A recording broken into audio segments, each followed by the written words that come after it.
Ladies and gentlemen, welcome back to another episode of Faceoff. You didn't do... Yeah, I did. I'm going short. I'm saving energy. It's a long day out here. Faceoff! Ooh, quick in and out. I don't like it. Quick in and out, much like Connor Campbell's sex life. Oh. Here today, we'll be discussing and debating the top topics of hockey talk, just like we do every single week. 3 periods, 1-minute rounds. They will be debating the top topics of hockey talk. In this game, there are 2 men, week in and week out, who dive deep in their hockey brains to find out all the great quotes, great insights, great moments, and great victories. Not too many, but 0, actually. yeah, we're trying. Jeff Gorman completely defeated in this game. And your reigning, defending, undisputed face-off champion, Franklin Nicholas Maraldo from Pittsburgh, Pennsylvania. You ready to get started, boys? You get it. Ready to get rolled. See, that's why you lose every time. I'm not losing today. I've Googled how not to get rolled on a street corner by 2 thugs. 1, 2. I'm ready today. I will be the referee. I am not a thug. Goal. Thank you. 1-0. That wasn't slander. I'm a ref. All right, down 1. Period 1. Nick will go first. Beautiful. Did the Chicago Blackhawks make a mistake firing coach Joel Quenneville after 15 games earlier this season? Period 1 is yours, Franklin. Begin. Yes, I think it's pretty obvious now. They come within a few games of the playoffs. They're not going to make it. They're putting up a hell of a fight. But this is what happens when you come between a power struggle between the coach and the GM. The GM isn't going to fire himself. He's the one who's going to start the team. Cam Newton said it best. Hindsight is 50-50. We can look back on it now and realize, oh, maybe they should have let him play it out a little bit longer. But they couldn't afford to slide anymore. They weren't even. Exactly. Time is up. Joel Quenneville, you still should be coaching in Chicago. And the front office of the Blackhawks, shame on you. You keep those old war horses in their position. You fired him after he went 6-6-3.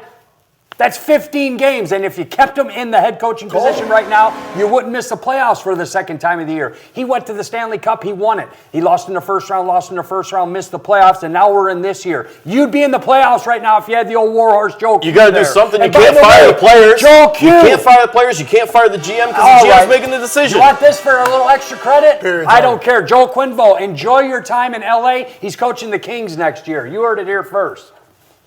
Oh, scoop? Did he scoop there? Well, scoop. We don't know if it's right. It's a great scoop. It's worth a goal. We don't. Maybe you know what? What we'll do is whenever it does get completed that he goes to LA, we'll give you a goal on that episode. Okay, that's fair. A couple months later. Not a bad first period by you guys, by the way. I like the shots at front office. I enjoy that. Coach GM power struggle was your thing. Always there. Your thing was the old war horse. I like that. I think we have a tie game. I believe it's 2-2 going into the second period. This is not normal for you. I'm ready to roll. I'm ready. Sloppy on my part. Already. You were stumbling, bumbling, fumbling all over your skates out there. Tripped over the blue line a couple times. Couldn't move it into... I'm a kind of a player who's got to go fast. That's the way I skate on ice, so can we go? Goal. Thank you. Oh, come on! Going into the second period. Here we go. Drew Doughty from the LA Kings spoke up recently about the San Jose Sharks D-man Brent Burns. Hold on a minute. Who is it? Drew Doughty. Okay, Drew Doughty. Zito? Drew Doughty. Thank you. Perfect. Oh, got it. Drew Doughty from the LA Kings spoke up recently about the San Jose Sharks D-man Brent Burns saying, all you've got to do is watch one game, and you'll see Brent Burns gets beat 3 times a game, literally. And everybody has him up for the Norris, the award for the NHL's best defenseman. I just don't get it, says Brent Burns. Do you agree with Doughty in criticizing Brent Burns? Jeffrey Gorman, your period begins. No, I don't. And Doughty, if you're listening, shut your ass up. You got a Norris. Burns has got a Norris. Your team is terrible this year. Worry about your own locker room. And I know this guy would kill me right now if I was saying it to his face. Goal. But I'm hidden behind a camera and a former NFL player and an angry guy over here. So I'll say what I want. I will say what I want. Doughty, shut up and worry about your own locker room. You got to worry about getting in the playoffs. You're not even sniffing it this year. Your team stinks, which therefore you stink. Don't talk about other players because Burns will be in the playoff. You both got one. Shut up. I think it's fair for Doughty to say whatever he wants, considering they both have the award and it's a reputation-based award. But here's my point. It's moot because neither of these guys should win it this year anyways. Oh. Brent Burns is leading the league in a bunch of offensive categories for defensemen, but that's not what this award is about, even though people try and pretend it is. It's about being the best defenseman. What needs to happen is the league needs to break it up like they do for forwards. Forwards get trophies for most points, most goals, and best defensive forward. Some trophies for best defensive defenseman, best offensive defenseman, maybe most points by a defenseman. And then you look at like other guys who are up for it. Mark Giordano, Victor Hedman, Chris Letang are all more worthy. Dowdy, shut your ass. Chris Letang's up for it? Yes. And more? Victor Hedman. No, Chris Letang's more worthy? He's more worthy than Drew Doughty or Brent Burns this year, yes. Who's he play for? Pittsburgh Penguins. Shocker. You got something else to say? No, just shocker. What was the shocker? That the Penguins had the best defenseman, the best player of all time, the best team, probably going to win another Stanley Cup. Is that a shocker? No, who does he play for? The Pittsburgh Penguins. Shocker. Did you Google that when you were Googling street thugs? No, didn't work, but I'll try.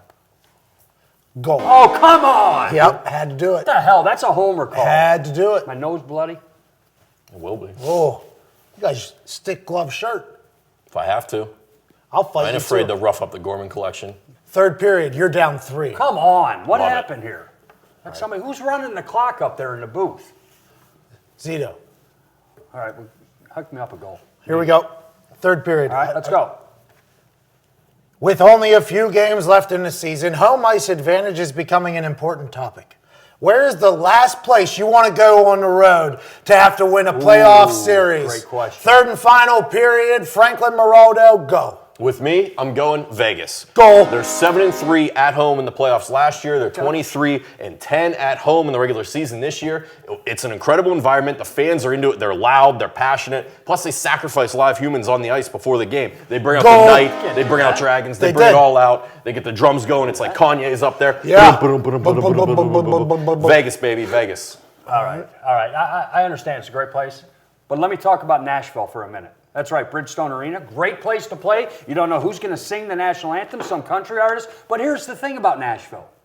All those guys, all those fans that are at the games, they weren't at the regular season game. Majority of them were. Oh, the fair weather fans? They only show up for the playoffs? All I'm saying is this. Interesting. Those tickets cost money. Interesting. So therefore, my number one place you don't want to play is up in Winnipeg. What do you do in Winnipeg? You drink beer or you cut down lumber. That's all you do, and you watch hockey. Everybody's a season ticket holder. Tough place to win. And if they white that place out, when it's a whiteout, now we're getting racist. It's not racist. Everybody wears white. Winnipeg, toughest place to play. Period's over. Dustin Bufflin. It's not white. I'm talking about the white out. Everybody Okay. Last week it was the little people. This week it's the black not, people. When no. does it stop? It's a white out in When Winnipeg. does it Tough stop? place to play. Goal. Come on with the goals.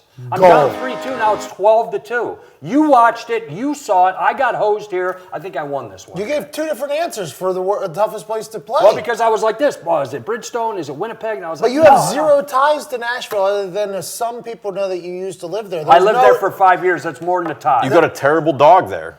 Terrible. There was no reason that for you was to actually- even bring up that. Don't bring up my dog Norman, please. Not now, all right? I'm vulnerable right now. I just got hoodwinked again. I just got rolled at a truck Hoodwinked. stop. Hoodwinked. Jeez. Did you Google that with the street thugs? Thugs and Shocker. Anyways, My nose crooked? it's another episode. Same result. What's the final? Your champion, Franklin Maraldo. From?